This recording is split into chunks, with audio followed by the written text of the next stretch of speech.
Jornada pela Bíblia, Atos capítulo 16, a cada capítulo mais perto do coração de Deus. Timóteo acompanha Paulo e Silas.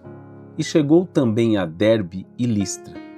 Havia ali um discípulo chamado Timóteo, filho de uma judia crente, mas de pai grego. E os irmãos em Listra e Icônio davam bom testemunho dele. Paulo queria que ele o acompanhasse. Tomou-o e o circuncidou por causa dos judeus que viviam na região, porque todos sabiam que seu pai era grego.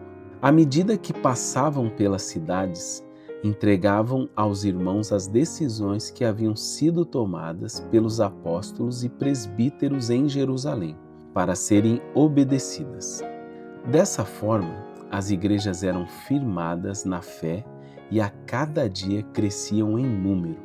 Atravessaram a região frígio-galata, mas foram impedidos pelo Espírito Santo de anunciar a palavra na Ásia.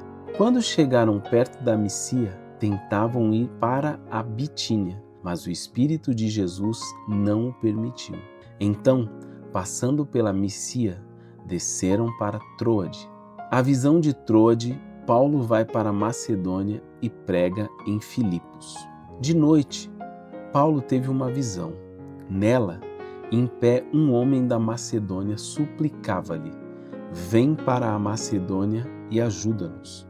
E quando teve essa visão, logo procuramos partir para a Macedônia, concluindo que Deus nos havia chamado para lhes anunciar o Evangelho. Navegando de Troade, fomos em linha reta para Samotrácia e no dia seguinte para Neápolis. De lá, fomos para Filipos, colônia romana e a cidade mais importante desse distrito da Macedônia. Ali ficamos alguns dias. A conversão de Lídia. No sábado, saímos da cidade para a beira do rio, onde julgávamos haver um lugar de oração. E, sentados, falávamos às mulheres ali reunidas. Uma das mulheres que nos ouviam, chamada Lídia, vendedora de tecidos de púrpura da cidade de Tiatira, era temente a Deus. O Senhor lhe abriu o coração para acolher as coisas que Paulo dizia.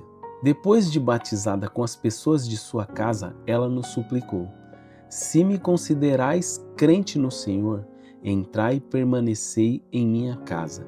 E nos compeliu a isso.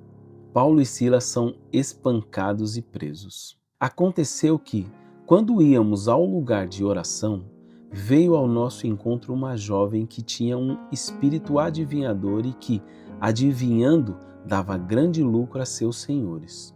Seguindo Paulo e a nós, ela gritava: "Estes homens são servos do Deus Altíssimo.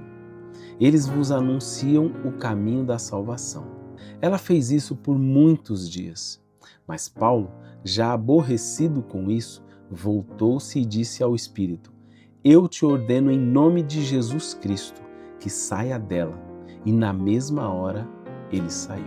Quando viram que a esperança do seu lucro havia desaparecido, seus senhores prenderam Paulo e Silas e os arrastaram para a praça perante as autoridades. E, apresentando-os aos magistrados, disseram: "Estes homens, que são judeus, estão perturbando a nossa cidade. Eles divulgam costumes que a nós, romanos, não é permitido acatar nem praticar." A multidão investiu contra eles, e os magistrados, rasgando-lhes as roupas, mandaram espancá-los com varas.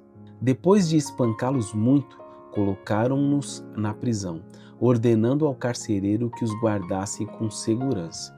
Tendo recebido essa ordem, ele os colocou na prisão interna e prendeu-lhes os pés ao tronco. A conversão do carcereiro. Por volta da meia-noite, Paulo e Silas oravam e cantavam hinos a Deus, enquanto os presos os escutavam. De repente, houve um terremoto tão intenso que os alicerces do cárcere foram abalados. E logo todas as portas se abriram e as correntes de todos se soltaram. O carcereiro acordou e, vendo abertas as portas da prisão, sacou a espada para suicidar-se, supondo que os presos haviam fugido. Mas Paulo gritou para ele: não te faças nenhum mal, porque estamos todos aqui. Ele pediu luz, correu para dentro e, trêmulo, prostrou-se diante de Paulo e Silas. Levando-os para fora, disse: Senhores, que preciso fazer para ser salvo? Eles responderam: crê no Senhor Jesus, e tu e tua casa sereis salvos. Então pregaram a palavra de Deus a ele e a todos os que eram de sua casa. E, levando-os consigo, naquela mesma hora da noite, lavou-lhes os ferimentos e logo foi batizado, ele e todos os seus. Então os fez subir para sua casa, pôs a mesa para eles e alegrou-se muito com toda a sua casa por haver crido em Deus. Paulo e Silas são soltos da prisão. Quando amanheceu, os magistrados mandaram soldados com a seguinte ordem: soltai aqueles homens. E o carcereiro transmitiu a Paulo essas palavras: os magistrados mandaram que fosseis soltos. Agora, pois, sai e ide em paz. Mas Paulo lhes respondeu: sendo nós cidadãos romanos, espancaram-nos publicamente sem termos sido condenados e nos colocaram na prisão. Agora, às escondidas mandaram-nos sair? De modo nenhum. Que venham eles mesmos e nos soltem. E os soldados foram dizer isso aos magistrados, os quais ficaram com medo quando souberam que eles eram romanos. Então vieram, pediram-lhe desculpas e, levando-os para fora, suplicavam que se retirassem da cidade. Eles saíram da prisão e foram para a casa de Lídia. Ao verem os irmãos, os encorajaram e depois partiram.